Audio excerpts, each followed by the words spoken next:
I think here we go. So this session we're having together today, and I'm going to let you introduce yourself, Dr. Jeni, is really meant to bring light for women entrepreneurs who some days wonder, how can I survive this in my relationship at home and this in my business as I'm building, reaching out to prospects, leads, and how do you do it? So I wanted to bring you on, Dr. Jeni, because two things. Number one, you have an amazing opportunity that is starting this month on the Valentine's month. And then number two, when I coach women entrepreneurs around visibility, marketing, and sales, we often go back to what's going on at home, what's going on in relationships, in their personal life, and how much it has an impact on how they show up for their business. So I have 3 questions I want to ask you. And if you're watching this and you have your own questions, you can literally put them in the comments. But first, who are you, Dr. Jeni of PowerfulLove? Thank you so much. I really appreciate the opportunity to have this conversation because it's so important. My name is Dr. Jeni. I call myself a relationship revolutionary because I recognize that too many of us are struggling in our relationships and haven't had any of the education or support we need to have the kind of relationships we dream of. And so I'm here to lead a revolution that changes that for everybody. So in PowerfulLove, I'm a relationship mentor, speaker, educator, author, and I work with a lot of high achieving, high capacity women and women entrepreneurs who get to that point in their relationship where they don't want to leave, but they know they can't keep going if something doesn't change. I love that. I love how you explain it so simply. So if you're someone who's thinking every day to leave, but you don't want to leave and you're growing a business, stay here. Dr. Jeni is here for us. So my first question is really, because you work with people in the most intimate ways, right? So what do you see most often showing up in personal relationship that later kind of spills into the business? And how does that show up? Oh my gosh, yes. So I think for women and women entrepreneurs in particular, what I see the most is this over functioning, this carrying too much, all the things, which is very much how we are socialized as women to do. We tend to be the ones who carry, more of the childcare work or the household work or the emotional labor of attending to the feelings and needs of our family, but we also carry a lot of the relational labor. So women tend to be the ones who bring up the problems, who ask for things to get better, who name like the spaces, the dissonance between what we desire to be experiencing and what we're experiencing. And so we're like pulling or dragging our husbands, our spouses along to try to fulfill ourselves while carrying all this other stuff. Often we're not feeling met. And then as entrepreneurs, we're trying to nurture our clients, lead our teams, create this legacy in the world that requires courage and visibility and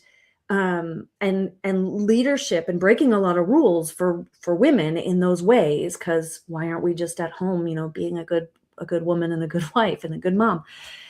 So we're like that. It's so much that it drains us. And what happens in addition to the drain of just carrying it all is that when we try to ask for something different from our spouses, when we try to initiate change in our partnership, it feels like we're often spinning our wheels, or like I like to say, banging our head against the wall, because despite all of our effort and energy that we're putting in to try to be met, to try to balance, to try to improve what we're experiencing, it doesn't change. We're met with defensiveness or resistance or conflict, or partners who try to change, but it doesn't actually stick. And that can be really disheartening and disempowering and eventually defeating, because we get stuck what do I even do? And so that's the piece that I see again and again. And when you're in that at home, as you're alluding to, Angelique, about in these conversations about visibility, when that's happening personally, we don't have the capacity to show up in our authenticity or our power. Our nervous systems want us to hide and shrink until we're safe again, not be out there leading the world and leading our vision. So it's really difficult, especially as women leaders, to stay in that frequency we want to put into the world when our hearts are breaking, or we're feeling unfulfilled, or we're drained because of everything that's going on in our personal lives. You bring me to a place where you tell me how that resonates with you, but I know that was my experience when you start, a business and then you grow the business. So for me, it's been like 10, 12 years. Mm-hmm. Like, I didn't know that when I started, but it's actually the best school of personal development you can ever do is to become an entrepreneur. So we got to learn so much about ourselves as we're building the business and being visible and selling and promoting, that it's like we are transforming our identity at a pace that is, Oh my God. let's be frank, hard to follow for someone who is not into the same treadmills of transformation, right? And then my tendency, I remember with my partner, was to kind of have those conversations, like involve him in my decision as a business owner who is in that thing, and expecting my partner to have the same kind of level of nervous system, risk taking and all the things. Yeah. And getting mad that he was not on board. Yep. And then wanting to change, like, don't you understand? So I see that pattern in me. Does that speak to you? Oh, absolutely. Yes. That is something I also see and hear about a lot. And it's interesting. Sometimes I forget about that because I'm in business with my partner, and so we're doing a lot of this growing together. But the truth is, not every woman is, and I'm not going to go deep into the patriarchy conversation, though I could. But like in this division of masculine and feminine that shows up in heterosexual relationships and can even show up in queer non-binary relationships, but part of that division, the masculine energy already kind of hasn't grown in the same kind of relational ways that the feminine does. And so now we're developing outside of the scripts of what it means to be, to be in this dance with our partners, and we're becoming more powerful. We're realizing who we are and what's possible, and our expectations and our desires and our awareness of the world, and of what, of how we can expand and grow spiritually, personally, professionally. And it's a fast pace as an entrepreneur. And so you've already kind of got this kind of relational dissonance, and then we're growing faster and bigger, and that can be a really big gap. And the question is, like, how do we invite our partner in? How do we bring them up in this growth without like just growing too far apart and needing to walk away? Which is why I talk about, learning how to stay and change everything in your relationship, because otherwise we're either in conflict and kind of stuck with that gap that eventually, we'll either continue to grow, or we learn how to like bridge it. And I want to help women know how to bridge it without spinning their wheels so much or being drained of energy. I And there was one other thing that came up for me while you were talking. Give me just a moment. Nope, it'll either come back or it won't. It will. But Yeah. that's really real, that growth and that shifting that here's what I wanted to say on her. Freaking menopause, perimenopause is real, my friends. I mean, we're talking to women. Let's have this real conversation. Because a lot of us and maybe some of the audience watching isn't there yet. And there's this intersection as we grow and develop ourselves personally, where also our hormone changes really kind of take away how I've heard it described as like hormone incentivized tolerance for less than what we really desire or deserve, right? What is that? It's like when we're in our reproductive years and we've got lots of estrogen in our body, our biology gives us a reason to want to prioritize connection and harmony over personal well-being.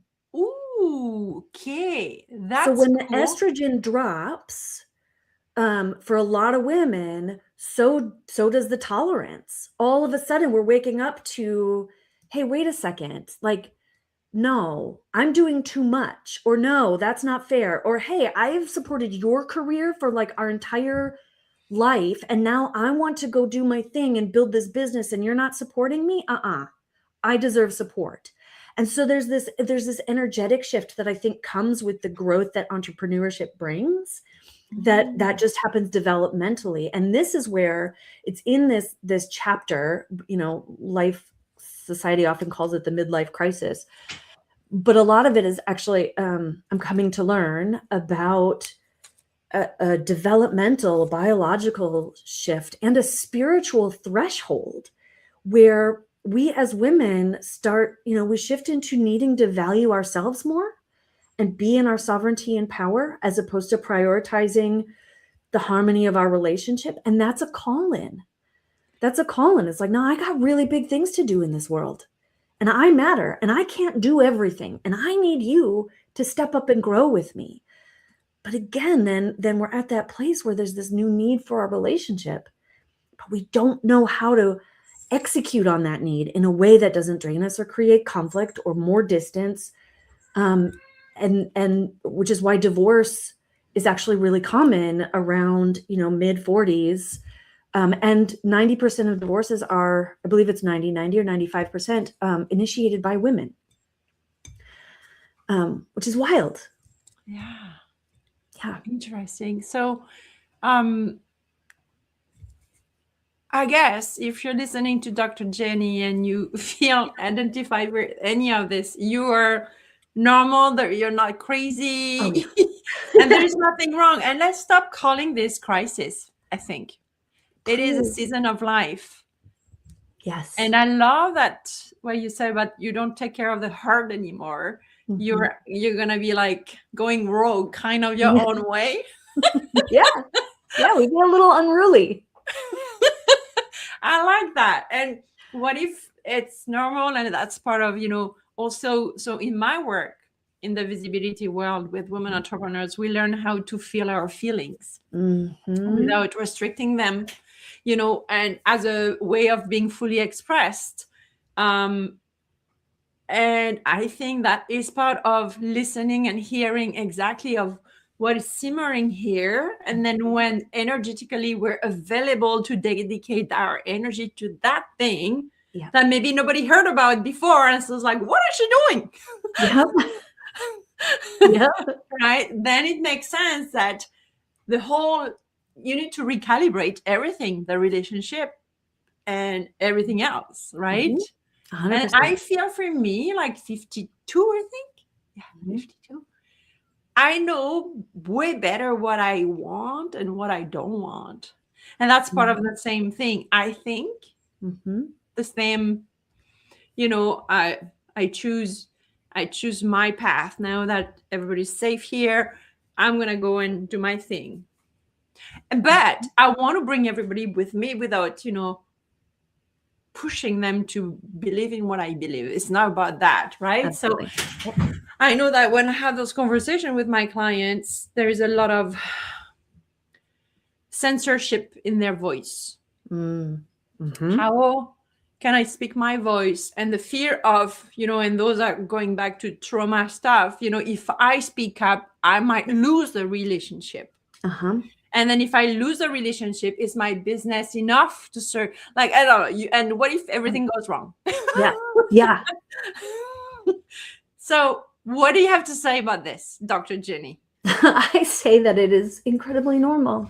And I actually talk about this a lot, about the reasons that we don't speak up and share our voice. And a lot of it is because of our socialization as women, that we aren't supposed to, and that if we do, and when we do, it can result in, like defensiveness or conflict, which makes things worse. It can result in withdrawal or shutdown, which makes things worse, or it can result in our partners collapsing into shame, or kind of falling apart. And then we have to do the emotional labor to kind of put them back together. And so, yeah, you're risking more energy output. You're risking the relationship not working if you draw a line in the sand and stand up for yourself. And we don't know, like, again, because relationships are not prioritized as a skill set to learn, because we don't have a lot of models of how to do this really well and really skillfully, we're left to just figure it out on our own. And the way that we attempt to do it doesn't work. And so it creates those negative outcomes that we fear happening. So it's so important to use our voice, right? Like, we know we need to, but we're scared to.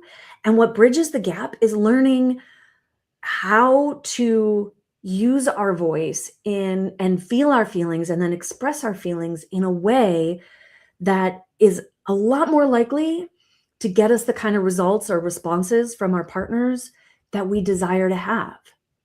And that's a skill that can be learned and can be practiced, as is the skill of, like, working through what it is that we want to say exactly, and why, and what our ask is, and what we want to do, how we're going to respond if our needs aren't getting met.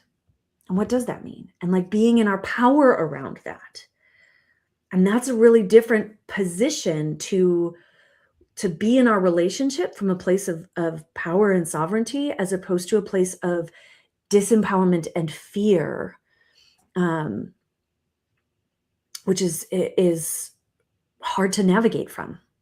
What is one relationship pattern that, when you are someone building your business and really focusing your mental and emotional bandwidth on that, let's say you have a launch, and then so you're like, your nervous system, like, you have to is hijacked, and then those moments in relationships happens in those moments, right? Because we are energy beings, and we feel each other without saying a word. So what is a relationship pattern that you see on repeat that quietly drains entrepreneurs the most, and what is a healthier way of dealing with it?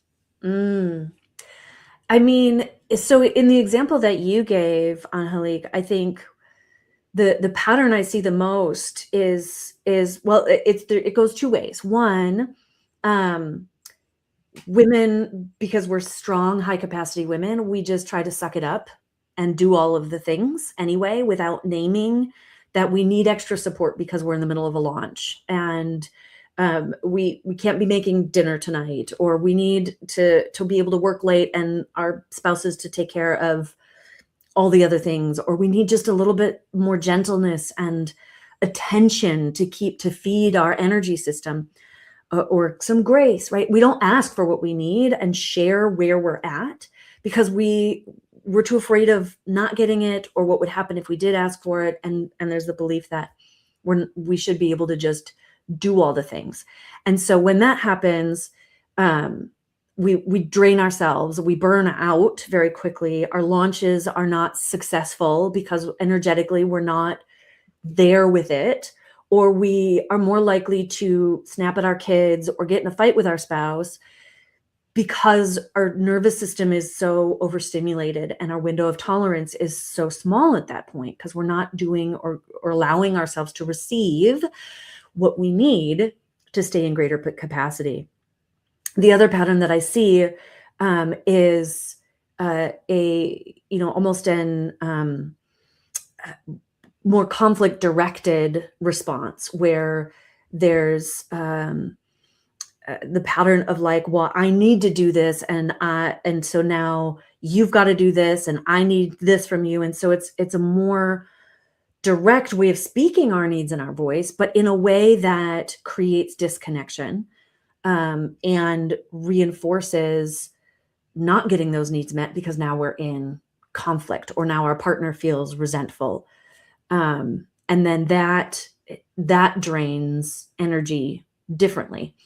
So that's a big thing. And I love that you speak with your clients about feeling their feelings and using their voice, because that's the piece, right? It's like, how do we increase the awareness of where we're at and what we need and who we are, and then speak to that, but do so in a way that actually gets us what we desire. Thank you for answering this. And Dr. Jeni and Calvin, your partner, you work together, and you are the most iconic, model of how to go from almost dysfunction in the relationship to how you built a business with it. And you share so much about it together with us. So I would love for you, if you don't mind, like in everything we talked about, what is it that you find it the most powerful that we have our disposal, so that every business owner watching this can play with it today, and with lots of grace and compassion, because it takes the first step, right? That's a great question. And so I'm going to share the thing that really turned everything around for me and Cal. And it was this shift from like blame, pointing my fingers at him, wanting him to change, to what we now call in our work empowered accountability.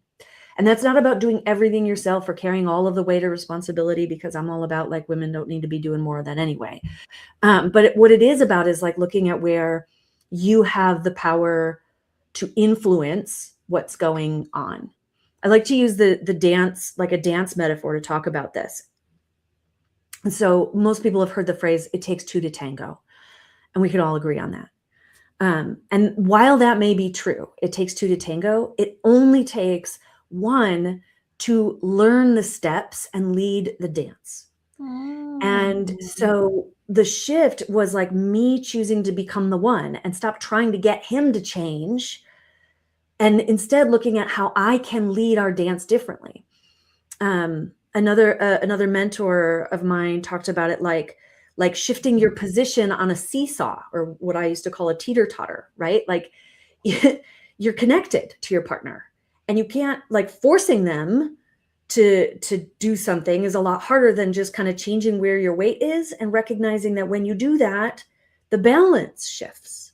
So it's all about looking at how and where we can influence our partnership, not control it, but influence it through love, through conscious choice, through relational leadership, and become the one that we need, that our souls and our hearts need to allow to co-create what it is we're trying to experience, trying to have in all areas of our life. And that's the big shift. Like, if you can get that, if you can shift into relational leadership, if you can shift into away from blame and into your own power to influence and get conscious about it rather than being on autopilot, you've got the keys to the kingdom, really. Beautiful. Thank you for sharing. How would you transfer that to, because I know you, Cal, and you are the business owners, you work together, but Mhm. to a woman entrepreneur who has her business, how does that work? Like, when you are kind of in different worlds, how do you meet that? Mm. Well, we think about like, what is it that you desire to be experiencing differently, right? That's the first step, is having awareness of that. And then we need to look at what your choices are. How, like, what's the next step in this dance that I could take that is more likely to move me in the direction of what I actually desire to create? So if there's a gap between you and your spouse, then you're looking at like, what's your move? Where can you shift how you're showing up that is more likely to invite him to meet you in that gap, to bridge the gap with you? It might look like having a really hard conversation about like, I'm worried that I'm growing apart from you, and you're not, like, there's this gap that I'm feeling between us, and it scares me, and I want to work together to bridge the gap. It could look like drawing a line in the sand, which is, something that actually happened with me and Calvin recently, because we're always leveling up. Where it was, I'm tired of defensiveness when I'm trying to give you feedback about what I don't like in our relationship. Like, his immediate response in the pattern was defensiveness, which is very common. And I'm like, we've talked about it all for long years, and it hadn't really changed. And finally I was like, not enough. I'm not, this is me in perimenopause too. I was like, no, I'm not going to do this anymore. This needs to stop. And because if it doesn't, I'm not going to engage with you. Like, this is my boundary. Like, you got to figure this shit out, man. And part of it, that is like, this is your work, but part of it is also, now how do I support him in being successful in that? Like, can I collaborate with my partner in his success? So it's not just individual empowerment at the cost of the relationship. That's a really important difference. There's an individual empowerment, and then there's relational empowerment. And I'm about balancing both. So I think, and I could go into a dozen other examples or techniques, Angelique, but what it comes down to is the how. It's not what you do, it's how you do it. It's not that you speak up to your partner, or that you bring it up, or that you ask for change, or it's how you do it. And that's the leadership part. That's the relational leadership. So you identify what it is that you want to be different, that you need to have changed. And then you look at all of the options of like how you might do that. And we get conscious and we get clear about which move is most likely to take you the next step toward what it is that you desire to create. And it probably is not going to happen overnight. Your partner's not going to do all of the growth in a night that you've been working on for the past 10 years. But right, like, but how do we start that momentum? Yeah. And feel like confident that it's happening, that our needs are going to get met, whatever they may be. And a lot of the times the approach that people are taking doesn't work well. And so if the approach you've been taking isn't working, then let's look at a different approach. And that's where the work that I do comes in. That's so much of the work that I do is helping women to recognize where their power and influence is, what that can look like, and how that can look. Because again, most of us had never had that kind of relational engagement modeled to us, or let alone taught, or practiced. And that's what really changes the game, is to know how to do that, how to lead that gap, whatever that gap may be. Because it might be in business, it might be in sex, it might be in emotional attunement, or just like our closeness and openness with one another, communication, like whatever it is, the way that we do it, the way we lead ourselves, is how to get from one place to the other. Does that answer your question? Oh yeah, and I love the examples you gave. Thank you so much for this, and I don't want to take too much of your time. I think you shared so much, and you have an experience that you're offering this month. If someone wants to experience what it is to get some support in that area of your life, it's Yeah. called, what's the name of the experience? It's called Be the One. Be the One. Be the Be the One. one. It's which again is not about doing all the things. Like I said, this is like the core shift. And so Be the One is a 6-week relational leadership initiation. It's about becoming the woman who knows how to lead differently so that your relationship can either rise to meet you or reveal what's true and put you in a place of power and love from which to take the next step, right? And I call it an initiation because, you know, this isn't a long-term program. It's a turning point. It's a reorientation within your identity and within your relationship, that once you see like how this relational leadership works and who you can be within it and how that can really finally create change, you can't unsee it. And then everything can start to move differently for you and your partnership. Love it. So the best way to learn more about this, and when do you start? February 9th is 9th. the current planned start date, though. It's an open enrollment program.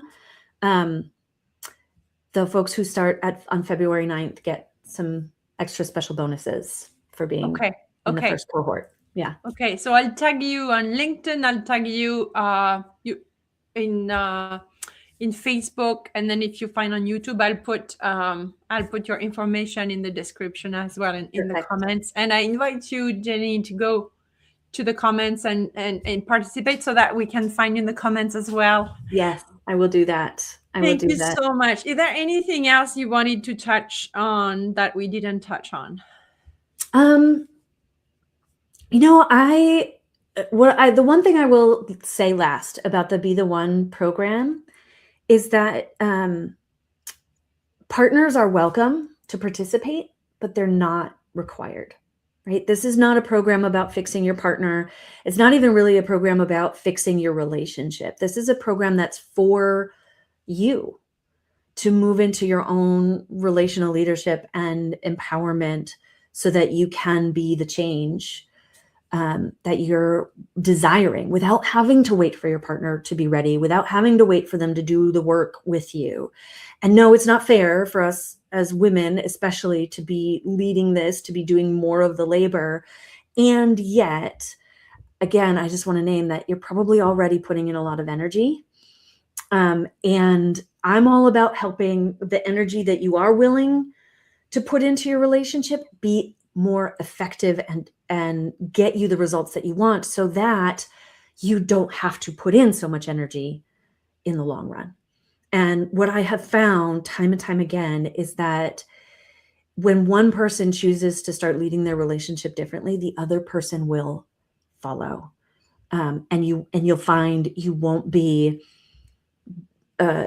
carrying as much or leading by yourself for very long, because that's not sustainable and that's not what this is about. So know that even if your partner's not interested or doesn't think there's even a problem or doesn't get why you would want to do this, they don't need to. And you can still change everything by, in moving through this initiation. And I built it for you. And again, if they're there, then it's about them and what they're learning too. But we don't need them. We prefer them. We just don't need them to be able to claim our happiness and the love and the partnerships that we really desire and deserve. Is Cal part of the training, of the program too, or do you do it together as well when you do programs? How does that work? No, this one I'm leading. He may come in as like a guest support person or teach, or share particular modules. And because this is a new program, so this actually Be the One was our flagship program that we would take folks through over the course of 6 months. And now, because I know we want change a lot faster than that, I'm packaging this and bringing women through it in a 6-week period. So it's more intensive, and it's taught live, which we didn't do this program live, except for like the one-on-one pieces in our 6-month program. So we've seen the transformations that can happen. And now I'm playing with like, how can I support women? And again, and where I was going is because this is a new way of playing with transformation that I know works. There's a lot of open space for, if we see the need for Cal, or if Cal can come in and support this container more, then we're going to bring that in. So he is available and not currently part of the plan unless we're working one-on-one with a couple. That's always, he and I are working together as a couple with couples in our high touch couple to couple work. Awesome. Well, thank you so much. And if you don't know Jeni, Dr. Jeni and Cal yet, I invite you to check their Facebook, Instagram, and listen to their live videos. I always love watching you when I get a chance. I just want to say, you guys are so cute. Okay, bye-bye.